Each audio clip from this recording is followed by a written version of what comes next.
compliance. Does it have to be RFID or barcoding?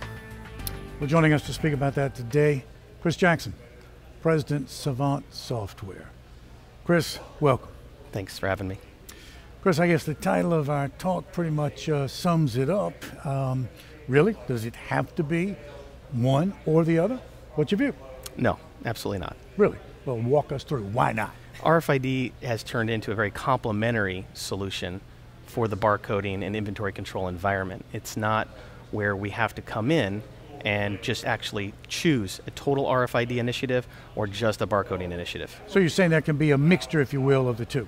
Absolutely. They're very complementary in today's nature, where you have many companies that have shrinkage issues on very expensive products, and that makes a lot of sense to bring RFID in as an initiative.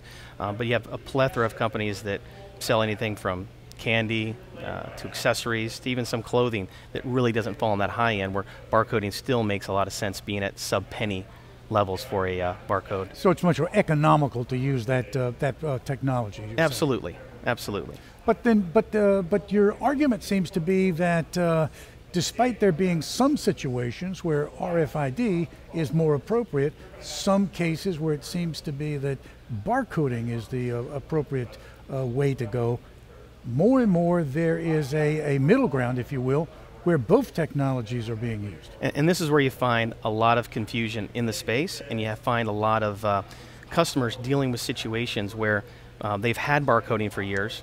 RFID is an older technology. It's been around for a long time, but it's been very popular in the last 5 to 10 years. And companies trying to go to a total RFID initiative and finding that there are still a lot of great things about barcoding. So what we've seen on a plethora of our companies that we've worked with, guitar manufacturer, bike manufacturers, pharmaceuticals, where they actually bring the two technologies together. Keep that process at receiving, at put away, at pick, at cycle count, where they're still using human readable and barcode readable labels, but have that embedded RFID chip in there, so that as they get through the supply chain process, where that Walmart compliance might be there, that DoD compliance might be there, that they can still meet that level of compliance, but still have all the added benefits of that barcode process that they might already have in place. So bringing those two processes together is very important. It's interesting that you mentioned people in very different spaces. I mean, we were talking about retail and talking about manufacturing, talking about pharmaceuticals, talking about a guitar manufacturer. Across any number of verticals, then, there is this dual application, complementary application that seems to be usable. Absolutely. I mean, you see it more and more where the compliances for food and beverage, Walmart, big box, at the core, they're very similar. The trace and trackability, the speeds and feeds that they want to get product in and out of their distribution center, and a lot of that is around RFID being put on, say, a license plate label on the outside. All the objects, all the SKUs inside that pallet might just be barcoded, and it was very easy for that picker to pick them, the wearable device or handheld scanner. But then as you move to the distribution of choke point of being out the door, that's where that RFID initiative comes in at a license plate label, having all the data, goes through a portal, reads everything, and pushes it out the door. More and more people think that they hear RFID, they're going to say, I'm going to put RFID on everything I have, I'm going to run it through a portal, it's going to be magic. And they don't realize all the metal and the fact that the boxes might be turned inwards, there might be boxes in the center of the pallet, it's unreadable. Right? So there really needs to be a point where a customer looks at the situation and says, how am I going to meet all the needs of my distribution? And that's where they start to bring in consultants and give that consultative approach. Well, I'm glad you brought that up, because I would imagine any number of companies feel like they have the resident expertise to determine whether one or the other or a mixed approach is appropriate for them, and in reality they may well not. So if a customer goes to a consultant and says, I'm kind of clueless, walk me through this, what would you, for instance, tell them? What are the things they need to scrutinize and to be aware of before they make a decision about what approach to take? So we work with a litany of hardware partners, software partners, and really what we're pushing back to them, the messaging is the entire time, when you engage that prospect, that current customer that is kind of floundering between what to do, and maybe the initiative is RFID on the outbound, but there's so many other broken pieces within the supply chain that they need to address as well. We try to have them take a four-prong approach. There's people, there's process, there's hardware, and there's software. So software on its own is not going to solve any problems at all.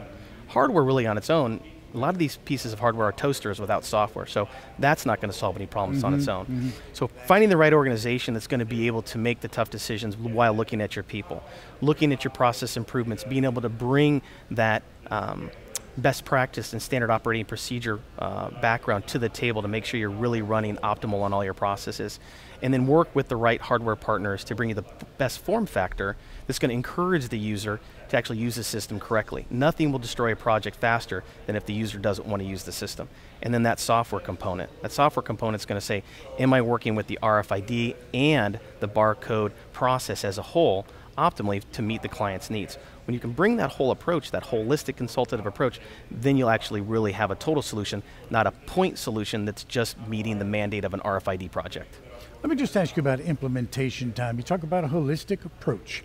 And if one takes that, is there a typical implementation period before one is up and running with this sort of thing? You can be up and running as fast as 30 days on any of these applications. So it really looks at how big is your supply chain, what are your needs versus your wants. We try to encourage our clients not to boil the ocean.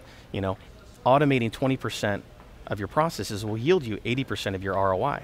So do bite-sized chunks. Be with an organization that will grow with you, not force feed you, a solution that might be too big for you today, but leaving you that glass ceiling that you can grow into the application itself. Highly, highly useful information. Chris, I know you're busy here at the conference, but you found time to sit down and speak with us. So thank you very, very much. Thank you for having me. That's Chris Jackson, Savant Software, answering the question, does it have to be RFID or barcoding? Well, thank you for watching.